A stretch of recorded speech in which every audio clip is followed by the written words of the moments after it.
Senhores telespectadores, visitamos hoje uma terra rica de história. Bom, não é daquela história de batalhas brilhantes, de visitas de reis, de grandes fidalgos, de palácios, nada disso. É a história silenciosa, uma história de sofrimento, uma história de escravatura, uma história de homens que cegam nos interiores das galerias das minas. Estou em Aljustrel. Aljustrel é uma vila alentejana, fica no Baixo Alentejo. Um dia a autoestrada para o Algarve vai passar aqui. Nessa altura, cerca de uma hora depois de sair de Lisboa, pode parar perto de Aljustrel e uma hora depois estará no Algarve. A história de Aljustrel é extremamente importante para perceber aspectos dramáticos da história portuguesa. Toda a gente julga, toda a gente diz, Aljustrel, Bastelar, Aljustrel é Minas, Aljustrel é uma terra mineira, o cobre de Aljustrel, pois Isso é um disparate. Isso é um disparate. Claro que é uma mina em Aljustrel, mas isso foi no tempo dos romanos. Ainda hoje lá há vestígios romanos, a gente vai lá vê-los. Bom, e depois, agora, na época moderna, aqui há pouco mais de 100 anos, voltaram com os novos meios de perfurar o interior da terra, a escavar galerias, a levar muito minério, e entre os fins do século XIX e os fins do século XX, as minas de Aljustrel deram milhões de toneladas de minério. Mas acabou, isso acabou. Em 1991 partiu o último comboio. Hoje Aljustrel já não é uma terra de minério. Vamos ver o que é agora Aljustrel.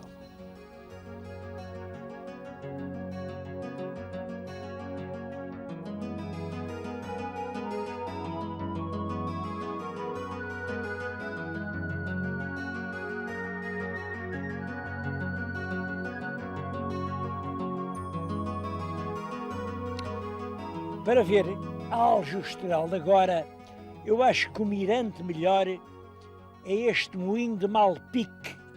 Estou aqui junto do moinho, restaurado, o moinho de Malpique, e vê-se toda a vila. Bom, a vila tem cerca de 6.000 habitantes, é metade da população do concelho. Não julguem que vão lá assim encontrar grandes monumentos, e isso também tem uma explicação. É que quando o pai Pérez Correia conquistou isto, fez logo uma comenda de Santiago. Bom, e o comendador não quer fidalgos na sua terra. O comendador só quer trabalhadores, homens que vêm de longe, ou mesmo escravos mouros. Os escravos ainda trabalham com correias, com cordas, para não fugirem.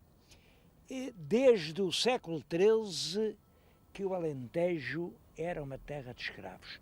E eu acho que isso já vinha de longe, de mais longe. É que 1000 anos antes, era uma terra de minas, onde os homens penetravam por galerias escavadas no interior da terra e traziam depois carros e baldes cheios de minério, e esses homens eram escravos. Não havia nenhum homem livre que aceitasse privar-se desta beleza que é a luz do sol e passar a vida inteira até morrer nas entranhas negras da terra. Alentejo, terra de escravos. Que triste legenda que eu estou a dizer. E todavia penso que é isso que explica a história social do Alentejo. Acaba o tempo das minas, vêm os mouros, aqueles mouros não exploram as minas, mas quando vêm os cristãos, entregam isto à Ordem de Santiago da Espada, todas essas terras são entregues a servos, a colonos ou simplesmente agricultadas com escravos sarracenos.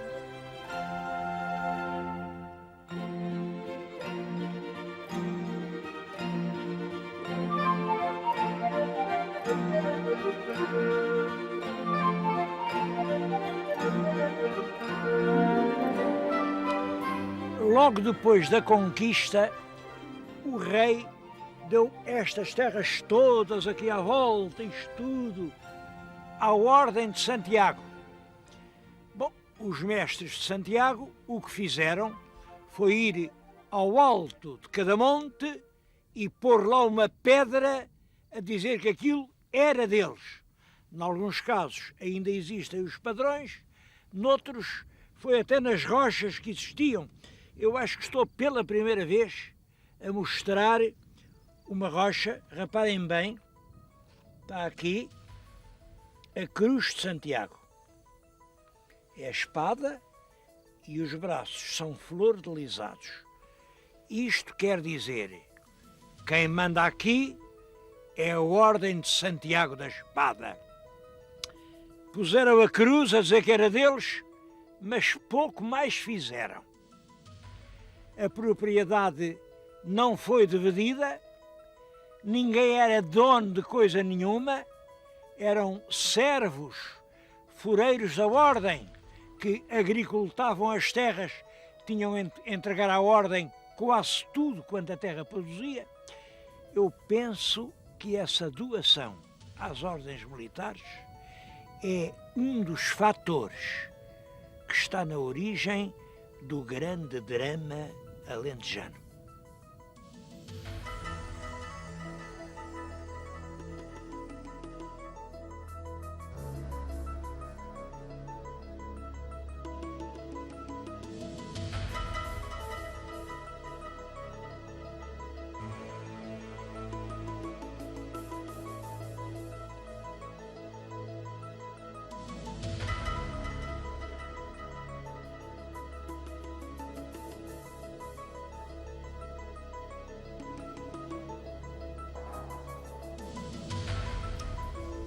Mina de cobre era o que eu aprendia na minha instrução primária, mas isso não era bem verdade. O que fazia o grande rendimento da mina de Aljustrel não era o cobre, era o enxofre. O enxofre que servia depois para o ácido sulfúrico, que era essencial na indústria dos adubos. Os adubos gastavam-se em larga escala e era realmente em grande parte aqui com o enxofre de Aljustrel. Bom, a verdade é que essa indústria começa nos finais do século XIX, ali entre 70 e 80, com o grande impulso da tecnologia belga, e dura praticamente 100 anos. Praticamente 100 anos. Olhem, o último comboio carregado de pirites saiu daqui em 1991.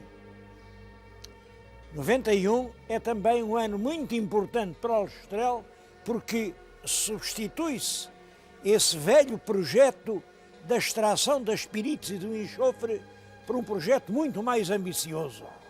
Faz-se aqui isto é uma catedral da indústria, é uma coisa enorme. Em preços de 90, gastaram-se aqui 18 milhões de contos. Isto é uma lavaria porque a pirite traz cobre, traz chumbo, traz zinco. E aqui, nestes grandes tanques, conseguia-se criar os concentrados do cobre, do zinco e do chumbo, que são metais caros, e com isso esperava-se dar uma grande importância à mina de Aljustrel. Infelizmente, foi um projeto gorado. As cotações internacionais começaram a descer, a concorrência começou a ser cada vez mais agressiva e este investimento enorme que o nosso país fez, pouco tempo serviu.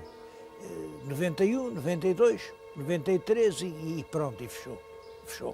Fechou porque as cotações internacionais desciam e começou a dizer-se, bom, aquela mina não é rentável. Meu prezado telespectador, peço que me acompanhe nesta pequena meditação sobre o sentido da palavra rentável. Têm andado aí pelo país comigo, veem as linhas da CP desertas ou agora até já arrancadas e dizem, o comboio acabou porque não era rentável. Veem os velhos paquetes a apodrecer e dizem, a marinha acabou porque já não é rentável. Veem os olivais por apanhar, a azeitona a apodrecer no chão e dizem, não se apanha o azeite porque já não é rentável. Veem os campos do trigo com as searas por semear, já não é rentável. Ameaçam-se da extinção as nossas linhas aéreas, já não são rentáveis. E então, quando já não houver nada que seja rentável, o que é que a gente vai fazer? Bem, vamos todos plantar batatas? Não vamos, porque uma das primeiras coisas que deixou de ser rentável foi a plantação da batata. O que vamos é seriamente encontrar conceitos novos. Rentável entende-se, economicamente rentável entende-se uma atividade de muitos para haver meia dúzia que arrecadam um dividendo. Ora bem, temos que substituir o conceito de rentabilidade pecuniária, monetária, económica por um outro valor, rentabilidade humana. Aqui, no subsolo, há riquezas. Aqui, à flor da terra, há populações que precisam dessas riquezas. E o jogo do mundo tem que ser organizado por forma a que as riquezas da terra matem a fome de todo o mundo.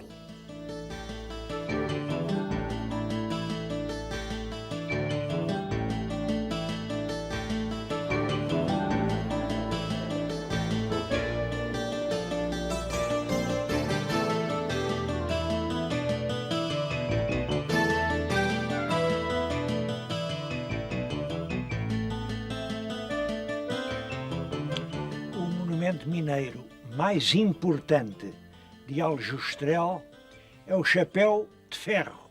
Está aqui. Este conjunto rochoso é o chapéu de ferro. Era a entrada da mina romana, especialmente rica em prata e em cobre. Daqui saíram muitas toneladas de prata. Saiu a prata e entravam homens. Os romanos punham a trabalhar no interior da mina escravos. Como calculam, um homem livre que possa escolher o seu lugar no mundo não aceita viver dentro do interior da terra, sem ver, eram escravos. Pior, os romanos mandavam os escravos lá para baixo e nunca mais voltavam cá acima. Isso, aliás, é uma das razões que vem depois a provocar as grandes revoltas contra o domínio romano. Vem aqui, está ali, diz perigo, poço. Aquele poço tem 100 metros. É o poço feito pelos romanos. É um monumento realmente do maior interesse e, como podem calcular, esta mina só funcionou enquanto os romanos puderam dar ordens aos escravos. Quando aparece no mundo uma mensagem nova a dizer: os homens são todos irmãos, são todos igualmente livres e ninguém pode escravizar o seu irmão, quando aparece essa nova revelação da situação dos homens entre si, acabam as minas. As minas romanas, aí no século III ou IV, fecham completamente. E é curioso, estão fechadas no século IV, V, VI, só vêm a reabrir no século XIX. Isto é muito curioso. As minas, que são um lugar de sofrimento e de exploração do homem pelo homem, estão fechadas desde a queda do Império Romano até à abertura da civilização industrial com base no capitalismo.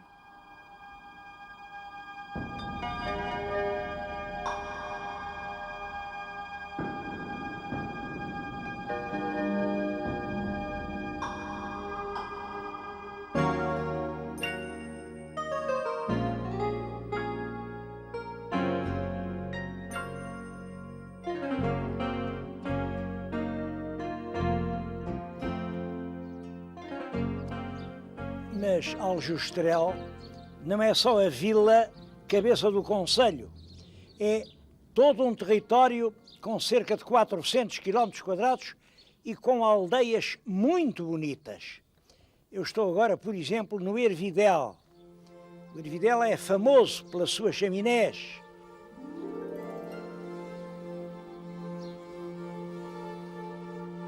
Por estas paisagens em que se vê ao longe a barragem do Roxo, são terrenos férteis, e por um museu etnográfico que só por si justifica uma visita.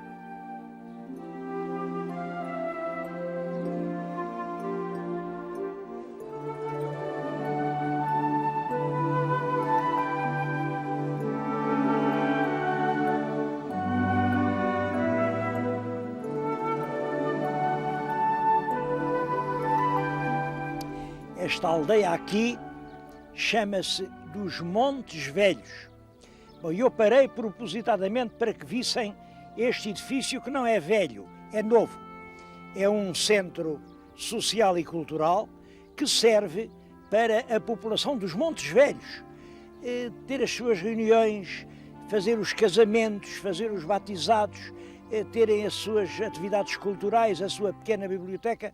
Bem, eu acho que isto é exemplar. É assim que se evita que os velhos montes acabem ficando desertos.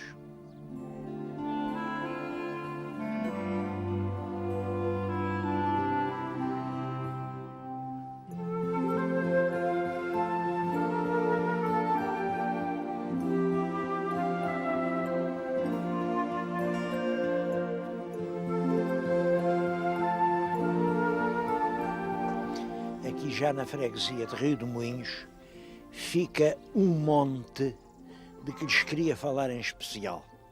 É o Monte das Mesas, estão a vê-lo atrás de mim, um monte alentejano. Ora bem, ali naquela casa nasceu em 1872 Brito Camacho. Brito Camacho é hoje um nome pouco lembrado. Ninguém faz grande propaganda com o Brito Camacho, ninguém diz o Brito Camacho era nosso. Não, porque Brito Camacho é um homem do centro. É claro, é republicano, ele nasce aqui, filho de lavradores abastados, mesmo muito abastados, pôde ir estudar para Coimbra. Quando se forma em medicina é inteiramente deslumbrado pelo ideal republicano. É um homem da geração de 90. Essa geração de 90 acredita nos altos ideais. E o ideal republicano aparece aos homens de 90 como a salvação do país. Se o país, em vez de um rei, tivesse um presidente, tudo ficava resolvido. O próprio Brito Camacho, uma das primeiras conferências que fez, tinha este título: em vez da coroa, um chapéu de coco. Bom, realmente, chapéu de coco ou coroa, resolve. O problema não está na coroa nem no chapéu de coco. Está na cabeça que está debaixo do chapéu de coco. Bom, mas, em todo caso, um republicano era um grande orador, era um homem com tinha muita graça, os argumentos dele eram capazes de resolver uma votação, e ele faz parte do primeiro governo provisório.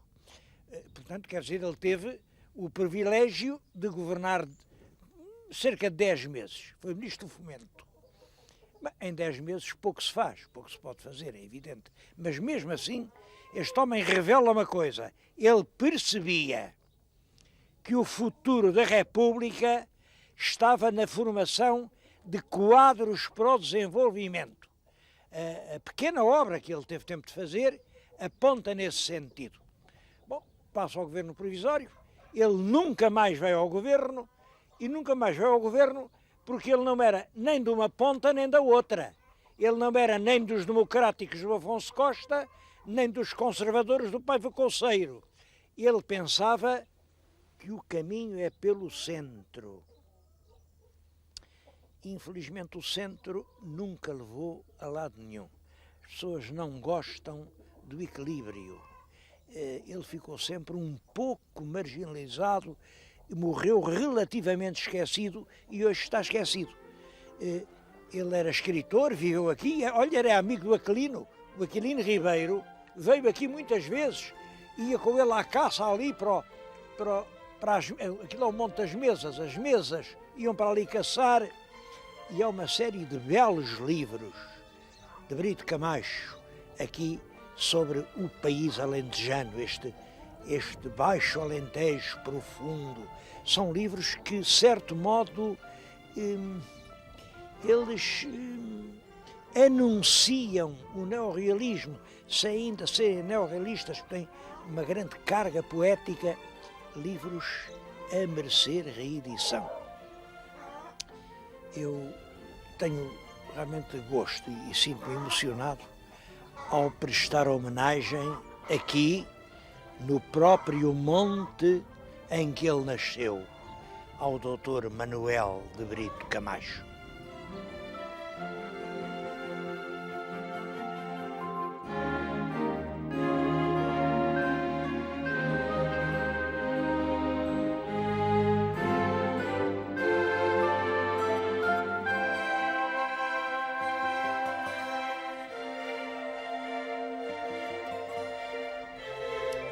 Mas talvez a povoação mais característica do concelho seja a vila da Messejana.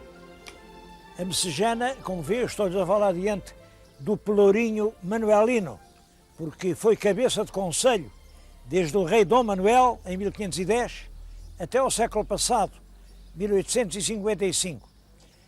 Em 55 a cabeça do concelho passa para Aljustrel, mas esta terra é que era a terra nobre por excelência. Aqui pararam os reis, aqui o Dom Sebastião passou uma noite e até se diz que levou uma cornada de um touro. É uma terra cheia de passado. É claro que foi ultrapassada por Aljustrel por causa da mina. Mesmo assim penso que se algum dia organizassem um concurso das terras mais alentejanas do Alentejo, esta Messejana era capaz de ganhar.